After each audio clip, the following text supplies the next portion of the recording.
మన ప్రభు అయిన యేసుక్రీస్తు నామములో కూడి వచ్చిన ప్రతి ఒక్కరికి వందనాలు తెలుపుకుంటూ దేవుని యొక్క పరిశుద్ధ గ్రంథంలో నుంచి మత్తయి సువార్త 8వ అధ్యాయము 5వ వచనం మనం చదువుకుందామండి.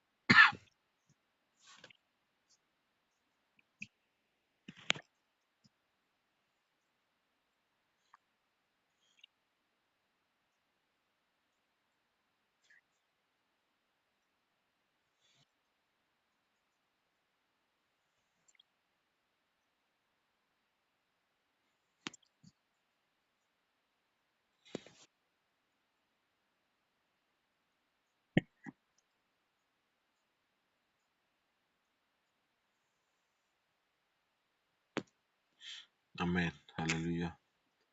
ఇక్కడున్న మాటలను బట్టి, లేఖనాలు బట్టి, చూస్తున్న మాటలను బట్టి ప్రభు అయిన యేసుక్రీస్తు ఆయా ప్రాంతాల్లో తిరుగుతున్న సమయాల్లో దేవుని యొక్క స్వార్థను అనేక ప్రాంతాలకు విస్తరిస్తుటకు బోధిస్తున్న సమయాల్లో ఆయన కపెర్నహూములో ప్రవేశించినప్పుడు అక్కడ ఒక శతాధిపతి ఆయన వద్దకు వచ్చి, ప్రభువా, నా దాసుడు పక్షవాయువుతో బాధపడుతున్నాడు, ఆ యొక్క వ్యక్తి ఇంటిలో పడి ఉన్నాడని చెబుతూ ఆయనని వేడుకుంటూ ఉన్నాడు. అధిపతి ఇతడు ఒక అధికారిగా ఉన్నాడు. అతని దాసుని కొరకు బాధ్యతను తీసుకుంటూ ఉన్నాడు. ఇతని యొక్క జీవితంలో జ్ఞాపకం చేసుకుంటే ఆ వ్యక్తి అంటున్న మాటను బట్టి అక్కడికి ప్రభు అయిన యేసుక్రీస్తు వెళ్ళాలని ఆశపడుతున్నా, అయ్యా, నీవు నా ఇంటికి వచ్చుటకు మేము పాత్రులం కాదు, నేను పాత్రును కాదు, నీవు మాట మాత్రము సెలవేమో, అప్పుడు నా దాసుడు స్వస్థపరచబడును అంటున్నాడు. ఇక్కడ మొదటి వచనాల్లో జ్ఞాపకం చేసుకుంటే అతడు మిగుల బాధపడి ఇంటిలో పడి ఉన్నాడని చెబుతున్నాడు. ఇక్కడేమో అంటున్న మాట, నా ఇంటిలోనికి వచ్చుటకు నేను పాత్రును కాదంటున్నాడు. అంటే ఈ యొక్క వ్యక్తిని ఎక్కడ ఉంచాడు అంటే, తనున్న ప్రాంతంలోనే ఈ యొక్క వ్యక్తి ఉన్నాడు. అయితే ఇక్కడ ప్రభువైన యేసుక్రీస్తుతో మాట్లాడుతున్న మాట ఏమిటంటే, అయ్యా, నీవు మాట మాత్రమే ఇస్తే చాలు, నీ మాటలో జీవం ఉన్నది, నీ మాటలో శక్తి ఉన్నది అని ఆ యొక్క వ్యక్తి తన జీవితంలో జ్ఞాపకం చేసుకుంటే, నీవు మా ఇంటికి రావడానికి నేను యోగ్యుడిని కాదు, కనుక అయ్యా నీవు మాట మాత్రమే సెలవేమో, నా దాసుడు స్వస్థపరచబడును. ఎంత విశ్వాసం అండి. ఇక్కడ అంటున్నాడు ఇంకా, నేను కూడా అధికారమునకు లోబడిన వాడనే, నా చేతి క్రింద సైనికులు ఉన్నారు, ఒకరిని పొమ్మంటే పోవును, ఒకరిని రమ్మంటే వచ్చును, నా దాసుని ఈ పని చేయమంటే చేయును అని ఉత్తరం ఇచ్చాను. యేసు ఈ మాట విని ఆశ్చర్యపడి వెంటనే వచ్చుచున్న వారిని చూసి, ఇశ్రాయేలుల ఎవనికైనాను నేనింత విశ్వాసమున్నట్లు చూడలేదని నిశ్చయముగా మీతో చెప్పుచున్నానని. ఆమేన్. హల్లెలూయా. ఇక్కడ ఈ యొక్క శతాధిపతిని బట్టి ప్రభువైన యేసుక్రీస్తు ఆశ్చర్యపడిన స్థితి కనబడుతుంది. ఇంత గొప్ప రక్షణను మనం నిర్లక్ష్యం చేసుకుంటే, ఆ రక్షణ మన జీవితాల్లో నెరవేర్చలేని పరిస్థితిలో ఉంటే, ఆశీర్వాదాన్ని మనం పొందుకోలేని పరిస్థితుల్లో ఉంటే, మన జీవితాలు ఇంకెందుకండి? ఆయన మనకిచ్చిన ధన్యతను బట్టి, మనకిచ్చిన ఆ యొక్క స్వస్థత, వరములు, దేవుడు ప్రతిదీ మనకు అనుగ్రహించిన బహుమానమే. అయితే ఈ బహుమానాన్ని మనం స్వీకరించాలంటే మనలో ఒక విశ్వాసం కలిగి నడిపించబడాలి. ఇక్కడ అంటున్న మాటను బట్టి ఇతడు శతాధిపతి, ఒక అధికారి ఏం చేయబడ్డాడంటే, ఒక మనుషుడు పొమ్మంటే పోతాడు, ఒక మనుషుడు రమ్మంటే వస్తాడు, ఒక వ్యక్తి సైనికుడు తన జీవితంలో ఏది చేయమంటే అది చేయాలంతే. కానీ ఈ శతాధిపతి ఆ ప్రభువైన యేసుక్రీస్తు ఎదుటికి వచ్చి, నా దాసుడు పక్షవాయు చేత బాధపడుతూ ఉన్నాడు. వచ్చి వచ్చి అని చెప్పట్లా ఇక్కడ. నీవు మాట మాత్రమే ఇస్తే చాలు, సంపూర్ణమైన విడుదల కలుగుతుంది. నీవు మాట మాత్రమే ఇస్తే చాలు, విడుదల, స్వస్థత కలుగుతుంది అంటాడు. ఆమేన్, హల్లెలూయా. అతనిలో ఉన్న విశ్వాసం ఎలాంటిదో మనం మన జీవితాల్లో విశ్వాసం చేత మన జీవితాల్లో కూడా నడిపించబడుతూ మన జీవితాలను నడిపించుకోవాలి. ఒక అధికారిగా ఉన్న తన జీవితంలో చేస్తున్న ఆ యొక్క విశ్వాసంతో చేస్తున్న పనిని బట్టి అతని జీవితంలో కావలసిన స్వస్థతను దేవుడు అనుగ్రహించాడు. ఎవరి జీవితాల్లో? ఆ దాసుని యొక్క జీవితాలు. అంటే ఇక్కడ ఆ దాసునికి స్వస్థత ఎలా కలిగింది అంటే, ఇతనిలో ఉన్న విశ్వాసము చేత గొప్ప కార్యం జరిగించబడింది. అక్కడున్న ప్రజలతో, అక్కడున్న ప్రాంతంలో ఉన్న వారితో ఏం మాట్లాడుతున్నాడంటే, ఇశ్రాయేలీలలో నేను ఇంత విశ్వాసము చూడలేదు, విశ్వాసం ఉన్నట్లు నేను చూడలేదని చెబుతున్నాడు. నీ విశ్వాసం ఎలా ఉంది? దేవుని ఎదుట నీ విశ్వాసాన్ని ఎంతవరకు కాపాడుకుంటున్నావు? దేవుని యొక్క సన్నిధిలో మనకు తెలిసిన మాటలు బట్టి ఏమంటున్నాడంటే, ఒక ఒక ప్రాంతంలో ఒక వ్యక్తి జీవితంలో అన్ని సమస్తము సఫలపరచబడుతున్నాయి. యెహోవాయే అతని ద్వారా అన్ని జయం కలుగజేస్తున్నాడని మాట ఉంటుంది. కానీ తన పరిస్థితిలో కుష్ఠి రోగం ఉంది. అతడు బయటికి వెళ్తేనేమో జయం పొందుకుంటున్నాడు, ఒక హీరోలా కనపడుతున్నాడు. ఇంటికి వచ్చేళ్ళకేనేమో దాన్ని చూసుకొని ఈ పరిస్థితి అంతా ఇక కుంగిలిపోతున్న పరిస్థితిగా కనబడుతుంది. ఇది గమనించిన ఆ యొక్క ప్రాంతంలో ఉన్న తన యొక్క భార్య అయిన ఆ భార్య దగ్గర ఉన్న ఒక దాసురాలు ఇశ్రాయేల్ చిన్నది అని ఉంది. ఇశ్రాయేల్ చిన్నది ఏమంటుందంటే, అమ్మా, మా ప్రాంతాల్లో మా దైవజనులు ఉన్నారు. ఆమేన్, హల్లెలూయా. మా ప్రాంతంలో మా దైవజనులు ఉన్నారు, మా దైవజనులు చెప్పింది చేస్తే ఈ యొక్క యజమానికి స్వస్థత కలుగుతుందమ్మా అని చెప్తున్నాను. ఎప్పుడైతే ఈ మాటను ఉన్నారో ఆ ప్రాంతంలో యొక్క వ్యక్తి ఒక వర్తమానం పంపించుటకి తనకి వెతకు పంపించాడు. ఈ యొక్క సైనికుల్ని పంపించాడు ఈ యొక్క వ్యక్తి నయమాను. ఈ నయమాను పంపించిన దాన్ని బట్టి ఆ వ్యక్తి ఏమనుకున్నాడంటే, ఇతను ఆ చేతి మీద ఎక్కడైతే ఇది ఉందో అక్కడ చేతిని ఆడించి దానిని ప్రార్థన చేసి ఏమన్నా చేస్తాడేమో అని ఉద్దేశిస్తూ ఉన్నాడు.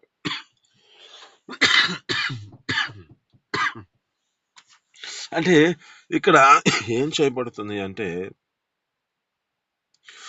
ఈ ఉన్న మాటను బట్టి మన జీవితాల్లో ఏం చేస్తున్నామో గమనించుకోవాలి. ఇక్కడ ఈ వ్యక్తి అనుకుంటున్నది ఒకటి, కానీ దేవుని యొక్క ఉద్దేశం ఒకటి. ఇక్కడ అంటున్న మాటను బట్టి ఏం చేయబడుతుందంటే, నీవు పోయి పలానా ప్రాంతంలో ఆ యొక్క నదిలో మునుగు, ఆ యొక్క ప్రాంతంలో నువ్వు మునిగితే నీకు స్వస్థత కలుగుతుందని దైవజనుడు చెబుతున్నాడు. ఇక్కడ ఈ వ్యక్తి ఏమనుకుంటున్నాడు అంటే, నేను ఎక్కడైతే నాకు ఈ కుష్టి ఉన్నదో, ఎక్కడైతే ఇది ఉందో, నా యొక్క స్థితిని బట్టి దీని కలిగిన ఏ ప్రాంతం ఉన్నదో అక్కడ చేతిని ఆడించి ప్రార్థన చేస్తాడులే అనుకున్నాడంట. ఇక్కడ ఉన్న మాటను బట్టి కూడా ప్రభువైన యేసుక్రీస్తు, నేను నీ ఇంటికి వస్తాను, ఆ ప్రాంతానికి వస్తాను అంటే, అయ్యా నీవు నా ఇంటికి రావడానికి నేను పాత్రుడి కాను, నేను యోగ్యుణ్ణి కాదు అంటే తన పాప జీవితాన్ని కూడా వెల్లడి చేసుకుంటూ ఉన్నాడు. తన స్థితిని జ్ఞాపకం చేసుకుంటున్నాడు. అయ్యా, నీవు నా నీవు నా ఇంటికి రావడానికి నేను ఒక పాత్రుడిని కాదు, నేను యోగ్యుని కాదు. నువ్వు మాట మాత్రమే సెలవిస్తే చాలు. ఇక్కడ ఉన్న స్థితిని బట్టి కూడా ఈ యొక్క దైవజనుడు చెబుతున్న మాటను బట్టి ఈ నయమాను ఆ ప్రాంతానికి వెళ్లకుండా అక్కడికి వెళ్ళి పలానా ప్రాంతంలో పోయి మునగమంటాడు, మా ప్రాంతాల్లో లేవా అని సందేహపడుతూ ఆలోచిస్తున్నప్పుడు ఒక దాసుడు వచ్చి చెబుతున్నాడు, అయ్యా నీ నిమిత్తము ఏదైనా నీవు చేయమంటే ఏదో ఒక పని చేయగలుగుతా ఉంటావు కదా. ఆయన ఏమంటున్నాడు? నిన్ను శుద్ధుడు కమ్మంటున్నాడు, ఆ నీళ్ళలో మునిగి లేవమంటున్నాడు కదా, అదే కదా అడుగుతుంది అని చెప్పగా ఒక దాసుని మాట ఆ యొక్క వ్యక్తి ఆ ప్రాంతంలో విని తర్వాత ఆ యొక్క వ్యక్తి ఆ ప్రాంతానికి వెళ్ళి ఒక మారు మునిగాడు, 2 మార్లు మునిగాడు, అలా 7 మార్లు మునగగా ఆమె పసిపిల్ల దేహం వల్లే మార్చబడింది. హల్లెలూయా. అంటే ఇక్కడ దేవుడు ఒక గొప్ప కార్యం జరిగించబడింది. ఇక్కడ మాట మాత్రమే సెలవిచ్చాడు, ఆ దైవజనుడు కూడా రాలా. ఆ దైవజనుడు కూడా ఆ ప్రాంతానికి రాలేదు. కానీ దేవుడు అక్కడ ఒక అద్భుతాన్ని చేశాడు. ఇక్కడ ఈ దాసుని పట్ల కూడా అదే గొప్ప అద్భుతాన్ని చేశాడు దేవుడు. ఆ యొక్క ఇశ్రాయేలు ప్రజలలో ఉన్న విశ్వాసం లేని స్థితిలో ఆ ప్రాంతంలో ఈ యొక్క శతాధిపతిగా పిలువబడుతున్న వాని జీవితంలో ఇంత గొప్ప విశ్వాసాన్ని చూసి దేవుడే ఆశ్చర్యపడుతున్న స్థితిలో ఉంది. మరి దేవుని యొక్క పిల్లలుగా పిలువబడుతున్న మన జీవితాలు ఎలా ఉన్నాయి? దేవుని సన్నిధిలోనికి వచ్చిన మన యొక్క స్థితిగతులను బట్టి దేవుడిలో ఎంతవరకు మనం నడిపించగలుగుతున్నాం? దేవుడు నీకు ఇచ్చిన ధన్యతను, దేవుడు నీకు ఇచ్చిన ఆయుష్లో బట్టి ఈ యొక్క నూతన సంవత్సరం 2వ దినాలకి మనం వచ్చి ఉన్నాం. నూతన సంవత్సరం ఇప్పటి నుంచి మన జీవితాలలో ఒక విశ్వాసంలో అంతకు ముందు ఎలా ఉన్నామో నడిపించబడ్డాం తెలియదు, కానీ ఇప్పుడు ఒక విశ్వాసాన్ని నువ్వు కలిగి నడిపించబడు. దేవుడు నీ పట్ల చేయవలసిన ప్రతి కార్యాన్ని సఫలము చేయగలిగిన దేవుడు. ఎందుకంటే మన జీవితాలలో మనకున్న ఈ యొక్క దేవుడు మనకి ఉన్నట్లుగా మరి ఎవరికి ఏ దేవుడు సమీపముగా లేడంటండి. మన దేవుడు మనకు సమీపంగా ఉన్నాడు కనుకనే ప్రతి కార్యం సఫలం చేయబడుతుంది. అక్కడ ఆ యొక్క వ్యక్తి జీవితంలో జ్ఞాపకం చేసుకుంటే నేను యోగ్యుడిని కాదు, పాత్రుడి కాదు, నీవు నా ఇంటికి రావడానికి నేను దేనికి ఆ యొక్క పనికి రానివాడినయా అంటున్నాడంటే అతడు ఒక పాపిగా గ్రహిస్తూ తన జీవితంలో ఈయన పరిశుద్ధుడు కనుక ఈ పరిశుద్ధుడిని నా ఇంట్లోకి చేర్చుకోలేని పరిస్థితిలో నేను ఉన్నానని చెప్పుకుంటూ తన హృదయాన్ని వెల్లడి చేసుకుంటున్నాడు. అంటే ఇక్కడ దేవుని యొక్క పరిశుద్ధతను గ్రహించిన వాడే దేవుని యందు తన జీవితంలో దేవుడు స్వస్థపరుస్తాడని ఒక విశ్వాసం చేత నడిపించబడిన వాడిగా కనబడుతున్నాడు. అంటే ఇతడు దేవుని ఎదుట తన జీవితంలో నడిపించబడిన వాడు కాదు, కానీ ఆ యొక్క దాసుని ద్వారా ఆ దాసుని యొక్క స్థితిని బట్టి గ్రహించి ఈ ప్రభైన యేసుక్రీస్తు అయితే స్వస్థపరుస్తాడని గ్రహించి అతని ఎందుకు వచ్చాడు. అందుకే కదా హెబ్రీయులకు రాసిన పత్రికలో 11వ అధ్యాయంలో 4వ వచనం 5వ వచనంలో ఉంటది, చదువుతానండి.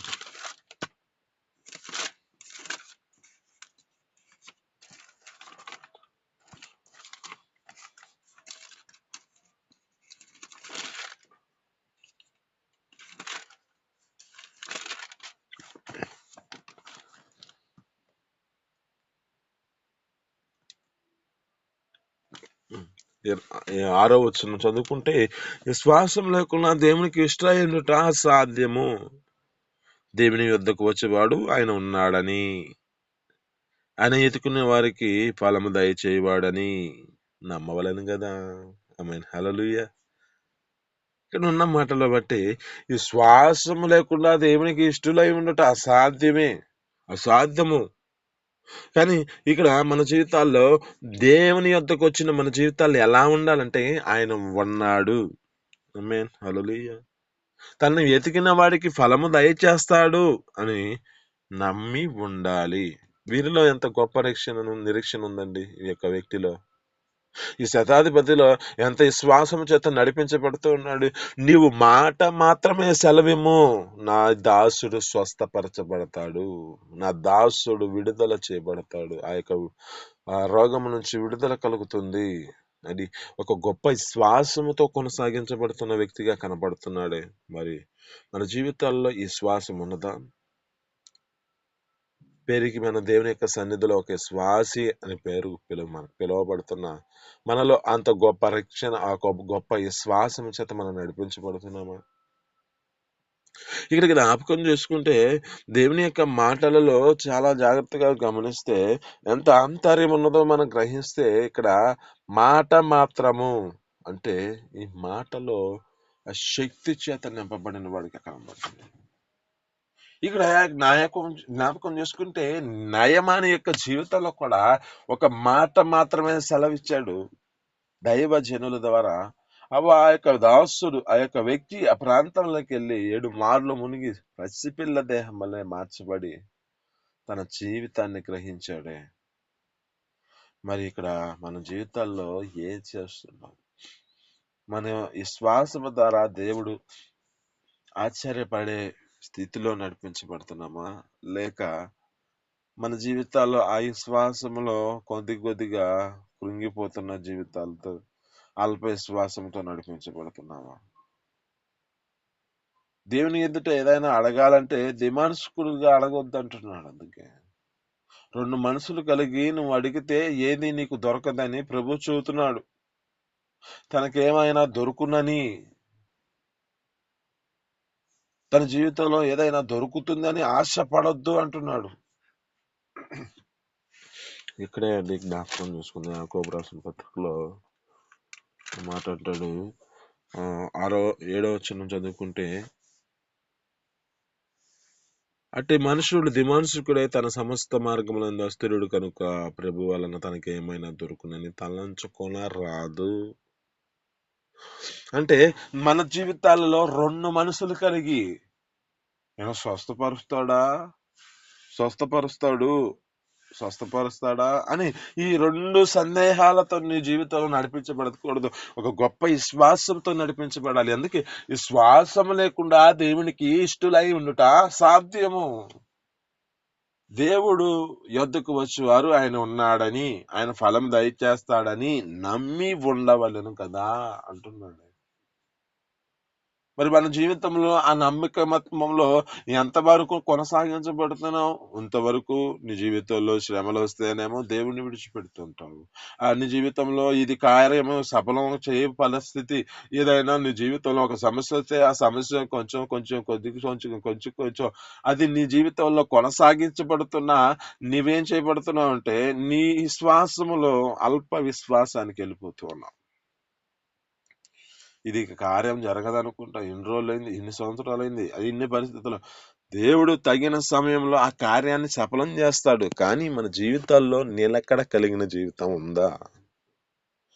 దాని ఏందో ఒక నిరీక్షణ కలుగుతూ కొనసాగించబడితే దేవుడు చేయవలసిన సమయాల్లో త్వరగా చేస్తాడు. కొన్ని ఆలస్యం అవుతున్నాయి. ఈ ఆలస్యం ఎందుకంటే తన మహిమార్థమై ఈ ఆలస్యం అవుతూ ఉంటుంది. 2 విషయాలు, ఒకటి తన మహిమార్థమై ఒకటి ఆలస్యం అవుతుంది. 2 నీ జీవితంలో నీవు చేస్తున్న సందేహం ఉందే, ఆ సందేహాన్ని కొంచెం నీవు సంపూర్ణతలోనికి వచ్చి సంపూర్ణమైన శ్వాసంతో నడిపించబడితే ఆ కార్యం సఫలపరచబడుతుంది. ఒకటేమో దేవుని మహిమార్థమై అది కొంచెం ఆలస్యం అవుతుంది. మనకు తెలిసిన మాటలే గుర్తు చేస్తే టైం అయిపోయింది. చెబుతాను, ఆయన చిన్న మాట చెబుతాను. అక్కడ జ్ఞాపకం చేసుకుంటే యేసు ప్రేమించిన లాజరు చనిపోయాడు. చనిపోయిన తర్వాత ఎన్ని దినాలకి వెళ్ళి ఆయన ఒక గొప్ప మహిమను చూశారు. అతను చనిపోయిన వారిని లేవనెత్తి అక్కడ ఒక గొప్ప అద్భుతాన్ని చేసిన దాన్ని బట్టి ఆయన ఇంకొక ప్రాంతంలో స్వార్థ చెప్పడానికి పోతే అక్కడ ఉన్న ప్రదేశానికి ముందుగానే మృతులలో నుండి లేపిన లాజరును చూడడానికి వచ్చారని చెబుతుంది. హల్లెలూయా. అంటే అక్కడ గొప్ప మహిమ కలిగింది దేవునికి. కొన్ని కొన్ని కార్యాలు ఆలస్యం అవుతాయి. ఆలస్యం అయితేనే కానీ నీ జీవితంలో ఒక సందేహం ఉందో చూడు, అల్ప విశ్వాసం ఉంది, ఇంక ఇది కార్యం జరగదులే, ఈ కార్యం నా పట్ల, ఆ యొక్క అద్భుతం నా పట్ల జరగదులే అనే ఒక సందేహం చేత నువ్వు అడిగితే అది నీకేది దొరకదు. విశ్వాసముతో దేవుని నడిపించబడు.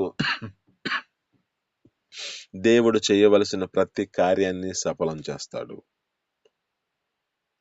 మనకు ఒక శతాధిపతి నుంచాడు ఇక్కడ. ఈ శతాధిపతి యొక్క విశ్వాసాన్ని చూపించాడు. ఈ శతాధిపతి తన జీవితంలో ఎంత తగ్గింపుతో తన జీవితంలో నడిపించబడి దేవుని ఎదుట తన జీవితాన్ని అప్పగించుకున్నాడు. అధికారే, ఒకడు పొమ్మంటే పోతాడు, ఒకడు రమ్మంటే వస్తాడు. తన జీవితంలో అంత అధికారం ఉన్న ప్రభువైన యేసుక్రీస్తు ఎదుటికి ఆ వ్యక్తి అయింది, నా దాసును స్వస్థపరిచాయా, నీవు మాట మాత్రమే సెలవిస్తే చాలయా, నా దాసుడు స్వస్థ పొందుకుంటాడు. మరి నువ్వు దేవుని సన్నిధికి నడిపించబడిన నీ జీవితంలో ఒక విశ్వాసము నడిపించబడుతూ ఆ విశ్వాసాన్ని దేవుని సన్నిధిలో ఎన్ని సంవత్సరాలైనా, ఎన్ని నిమిషాలైనా, ఎన్ని నెలలైనా దాని కొరకు నువ్వు దేని కొరకైతే నిరీక్షణ కలిగి ఉన్నావో దానిని గొప్ప విశ్వాసముతో కొనసాగించబడుతున్నావా, లేక వీటిని విడిచిపెట్టి దేవుడు నాకు ఇది చేయలే అని ఒక సందేహంతోనే కొనసాగించబడుతున్నావా? దేవుడు ఈ దినం నీతో మాట్లాడుతున్న మాటను బట్టి ఆయన ఎదుటకు నీ జీవితంలో ఒక విశ్వాసంతో నడిపించబడితే దేవుడు నీకు చేయవలసిన ప్రతి కార్యాన్ని సఫలపరచుటకు దేవుడు ఈ ముందుగా సిద్ధపరుస్తూ ఉన్నాడు. నీ కార్యములన్నిటినీ దేవుడు ఈ దినమున ఒక ప్రత్యేక రీతిలో ఒక విశ్వాసంతో నువ్వు కొనసాగించబడితే సఫలం చేయుటకు దేవుడు సిద్ధంగా ఉన్నాడు. నీ కార్యాలన్నిటినీ సఫలము చేయబడును గాక. ఆమేన్. ఈ మాటలు వినికిడిలో దీవించి ఫలించును గాక. చిన్ని ప్రార్థన. పరిశుద్ధుడా, జీవాధిపతి, ఆశ్చర్యకరుడా, మహోన్నతురానికి స్తోత్రాలు తండ్రి. మీ అపారమైన ప్రేమ చేత అయా యొక్క జనవరి 2వ తారీఖు మమ్మల్ని నడిపించిన దాన్ని బట్టి నీకు స్తోత్రాలు. 2026 సంవత్సరంలోనికి మీ కృప చేత మమ్మల్ని రక్షించుకుంటూ మీ సన్నిధికి నడిపించిన దాన్ని బట్టి నీ స్తోత్రాలు. అయ్యా, ఇంతకుముందు జీవితం ఎవరవన తండ్రి, ఇప్పుడు ఒక ప్రత్యేకమైన మాటలు మాట్లాడు. ఒక శతాధిపతిని చూపించావు, అతనిలో ఉన్న ఒక అతని ద్వారా నువ్వు ఆశ్చర్యపడిన పరిస్థితి కనపడుతుంది. కనుక అయ్యా, నీ యందు అతని ఒక గొప్ప విశ్వాసంతో ఇశ్రాయేలు ప్రజల్లో కూడా నేను ఇంత విశ్వాసాన్ని చూడలేదని చెప్తున్నాను తండ్రి. మా జీవితాల్లో కూడా ఒక విశ్వాసంతో కొనసాగించబడినట్లుగా అయ్యా, కొన్ని అయానతని నిమిషాలు గడిచిపోతాయి, కొన్ని నెలలు గడిచిపోతాయి, కొన్ని సంవత్సరాలు గడిచిపోతాయి. ఆలస్యము దేని వలన కలుగుతుందో, మహిమార్థమై ఆలస్యం అయితే బాధలేదు, కానీ అది ఈ ఆలస్యము మేము చేస్తున్న అవిధేయతలను, మేము సందేహపడుతున్న పరిస్థితుల వలనేమో అయ్యా నా తండ్రి, మా జీవితాల్లో ఒక సంపూర్ణమైన విశ్వాసముతో కొనసాగించుటకు కృప చూపించి అయ్యా నీ ఎదుట నా తండ్రి ఒక నిరీక్షణతో కొనసాగించుటకు మీరే సహాయం చేయమని యేసు పరిశుద్ధ నామమున అడిగి పొందుకొని జీవిస్తున్నాను తండ్రి. ఆమేన్.